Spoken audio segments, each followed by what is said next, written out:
অনেকটা পরিমাণ কষ্টের পরেই কিন্তু আমি এই পরিবেশনটা করতে পেরেছি। বাট এখানে যে কারিগুলো রান্না রয়েছে এগুলো কিন্তু আমার না।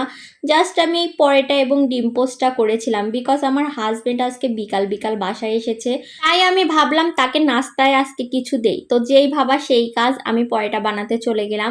বাসায় তেমন কেউ না থাকার কারণে জাস্ট আমি কম পরোটাই বানিয়েছিলাম। আর এখানে বটের সাথে আমার শাশুড়ি হচ্ছে কলিজা পেঁপে আবার অ্যাড করে রান্না করেছিল।